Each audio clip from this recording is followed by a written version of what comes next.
Hi everybody, it's your $2 Tuesday movie critic. And so today it is the countdown to the Oscars. Are you excited? I'm excited.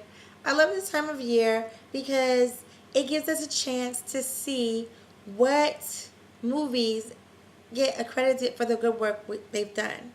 Now, of course, we already know, being movie critics, all of us want to loud and proud that what movies we like. We don't need the Oscars to tell us. But we want to see which movies get credit for their good work. Not all do, but some. And so I'm going to go over the list. I've watched several other movies. I didn't get to watch all of them. No, there are too many. But I did get to watch some of them. So I want to give you my take on who I think the winners are in the different categories. Okay, let's start with Best Picture. So up in that category is Black Panther, which came out earlier last year, the biggest blockbuster of that year until they had another, superhero movie. um, Black Klansman, Bohemian Rhapsody, The Favorite, Green Book, Roma, A Star is Born, and Vice. Now, I watched all these movies with the exception of one, The Favorite. And I have to say, I think that The Favorite should be taken out of the running. Not because I didn't get a chance to watch it, but because it's very limited on how you can watch it. I tried everything I could to just watch it and rent it, but you have to buy it. And with the exception of when I used to go to Blockbuster back in the day, I'm not going to buy a digital movie that I didn't even like the preview for 15 bucks. And I gotta keep it. So no, I did not buy it and I do not have it. But that's why I just say kick The Favorite out of the running completely. Now to the other movies. Black Panther. Excellent, excellent movie. But there's no way an action movie is going to win for Best Picture, no matter how excellent it was. And Black Panther was the creme de la creme of movies. Not just action movies, but movies for that year. It was excellent. Everybody went to watch it. And you could tell by the ticket sales. It just blew everything out of the water. All right. And then we have a Black Klansman. Now, this is a Black Spike Lee movie. And I have to say, I am not a big fan of Spike Lee in his movies, but I do like a lot of them. Well, a few of them. Anyway, I won't get into why I don't like Spike Lee. I don't have enough time for all of that. His movies, rather. I don't even know Spike Lee. So, like his movies, that's a whole nother topic. But I will tell you that Black Klansman will go down on my like list of Spike Lee movies. It was an excellent movie. Surprisingly enough, there wasn't a lot of salacious cursing in there. There wasn't any ridiculous nudity in there. I don't think there was any nudity at all, actually. But it was just a movie that, for the most part, just flowed, and it was really great. They had some good music. Most of it was just about the content, though. I mean, I was like, is this a comedy or is this a drama? Is it a dramedy? It kind of like towed the line for me. It was very entertaining. At the same time, I had to keep reminding myself that this movie was based on a true story. And at the end, they kind of like put a little period on that to tell you about the characters or the people that were portrayed in the movie.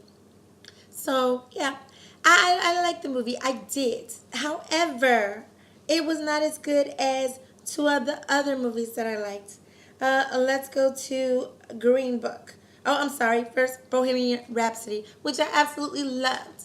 And I have to preface it by saying I was in love with Queen's music long before I saw the movie. I loved Queen's music before I even knew who Queen was, honestly. But uh, to say that the movie kind of like made them even bigger and better in my eyes, in my ears, is an understatement. I especially liked when they did the concert scene. I did not expect that to happen. The only other time I've seen something like that is when Michael Jackson did This Is It. But you expected that in that movie. You didn't expect it in this movie. And it was fascinating. At least I didn't. And it was just wonderful. I loved it. I loved it. It was almost like being there, you know. I was singing along, I was clapping my hands, I was enjoying it. I love this movie. And Remy Malik was wonderful in this movie. It was just so absolutely wonderful this movie was, and it caught you from beginning because you're like, what's happening now, why is this happening, from the very beginning, and it never ever lets you want to say, okay, what time is it, because it was a 2 hour movie. All of these movies were like 2 hours or more, and I was like, oh my gosh, do they have any short movies and best movie? But there were none. Okay, so so it was a wonderful, wonderful movie. So I think this is one of the top contenders for a best picture. Then you have Green Book, also a most excellent movie. And of course, the main reason was because of the chemistry between the two stars of the movie, and they were just wonderful together.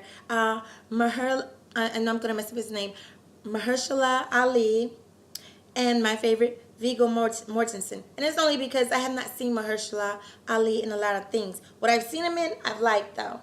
So, and I've seen Viggo Mortensen in things like since forever. Of course, my favorite being the Lord of the Ring series. So, anyway, but he was absolutely, they were so wonderful in this movie. It's like they became the people, like any actor would be, they became the people. It was like you were a part of the ride that they were on. And these two guys, it was such an excellent buddy movie, but it was so much more than that. It wasn't a comedy, it was a total drama that had a few comedic moments in it, but it was no doubt about it a drama, and an excellent drama. And it is so unpredictable. You think you can predict what's going to happen, but I couldn't. It was like every time I thought something was going to happen, something totally different happened. I was like, oh my gosh, what? I love this movie. I would see it again and again because it was just that great. And I found myself in the beginning, which I'm embarrassed to say, kind of like almost understanding the schlub, you know, Tony, because, you know, even though he was a racist, he was the everyday kind of dude that everybody knew and everybody pretty much liked, as opposed to the doctor, which was just the opposite. A lot of people admired him and looked up to him, but likability was something not necessarily people would say about him. So, but it was, oh my gosh, movie excellent, like top notch. Again, one of the contenders for best movie that I think should win.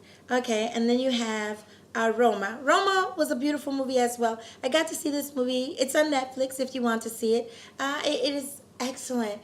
It was beautifully written, beautifully done. It is about this domestic worker that is living her life, and you just see her life as it happens pretty much, and a lot of stuff happens to her, and at the same time while all these crazy and wonderful and sad things are happening to her, she has to continue to work. And while things are happening to her, they're also happening to the family of the people that she's caring for. So it's like, you know, these two, um, actually it's kind of weird how it happens, but it's also very wonderful that these two lives, these two families, so to speak, because the domestic worker is played by Cleo. Her name is, it's not, I'm sorry, not played by Cleo, but Cleo is the domestic worker, and she works for this family. And while things are happening in her life, they're also happening in the family's life. And you see how these, both their lives, even though their lives kind of intertwine, or coexist, I should say. They don't really intertwine. They coexist because they have to, because Cleo needs this job, and because the family really needs her too. And she works there with her, I don't know if it's her friend or her sister or her cousin. I believe it's her cousin, something like that. She works there with her, but she, even though you see her, she doesn't really have much of an impact on the story. It's really the kids that Cleo cares for, and the mother of the kids, and everything that's happening between them. It's just a wonderful, wonderful movie. It is. It's beautiful. It's very sad, and it's very, almost the background of it is very drab, and it's a lot of stuff that's not understandable to me. Like, I know it happens in the 70s, and it's a fictional story, but it's supposed to be happening during an actual historical, true historical time. I did not get that part until it got closer to the end, and I still don't know what the historical time was. I will have to look it up. So for that, I really didn't need that part of the story. Cleo and the family and everything, that was enough for me. All right, so that was also a wonderful movie. If it wins Best Picture, I don't think it will because it's not as dramatic as a Best Picture winner normally is. There's not a lot of drama in it. There's hints of it every now and then, but for the most part, it's a very mellow but also wonderful and realistic way these people are living.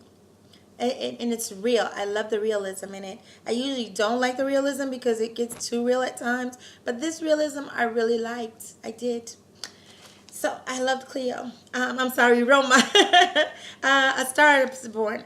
I honestly don't think A Star is Born should have been in this category. I think the only reason that it was put in this category is because one, Bradley Cooper, it's his first time directing, and two, Lady Gaga's in it, which usually when a big superstar singer becomes an actress, they make a big deal about it. They've done it before in the past with movies, so I'm not surprised they're doing it this time. The only problem is it's not worthy of the praise it's getting. The most wonderful thing, two wonderful things about this movie is Sam Elliott and Lady Gaga singing. Her acting is mediocre. Bradley Cooper's acting is mediocre. Actually, he's not a dramatic actor. Anyway, so I found this movie not necessarily. I don't know why it's in the best. I do know why it's in there. I don't think it deserves to be in the best picture category. That's my feeling. And then so that was A Star is Born. Last but not least, Vice. This movie, I have to say, everybody that was in this movie, I believe them as their characters. Even Steve Carell, who usually just looks like Steve Carell to me. Even him, he played Donald Rumsfeld in this movie. I believed he was Donald Rumsfeld, and I believed this movie from beginning to end. These people were the worst. I mean, I didn't really know anything about Dick Cheney, except for the few things that everybody knew. You know, he's vice president of George W. Bush. He was, shot that dude and the dude apologized. Yes, those things I remember. But the fact that he was, started almost like from the bottom, and he was a really big wreck, as a person, a loser, if I can say that word, but he pulled himself up, or his wife pulled him up by the bootstraps and gave him an ultimatum, and he ended up making things happen, and he did, and he learns a very important lesson. I forget if he learned it through his work or with Rumsfeld, that, yeah, you can have all the money in the world, but if you don't have power, the money is meaningless, and he ended up getting both. Ruthless. There was only one redeeming quality about this dude, and he even ended up messing that up, So it was like, yes, I despise this movie. I really did. It's not you don't go away having any type of good feelings about any of these people in this movie, except for maybe the narrator. But other than that, it's like, yeah, nothing. So, and then those people that followed Rumsfeld probably don't learn anything new. I love the acting in this movie because they were so real, but I did not like this movie because it was so just negative, and I just wanted to take a shower after I finished watching it. It was just so awful. So no, do not think it should win Best Picture for that reason. But then again, movies like I have done that before. I think Glenn Ross, also one of those movies. I think it won an Oscar, but it's an awful movie. Okay, but let's go back to this. So for me, I believe that it's either going to be Bohemian Rhapsody or The Green Book. One of those two should win. The others, they're not there as far as having all the check marks of an Oscar-worthy Best Picture win. And, I've been wrong before, but those are the two that I think deserve it. One of those two. All right. Well, thank you. I'll be back with more. You take care, and I hope you're enjoying your Oscar nights. Hey.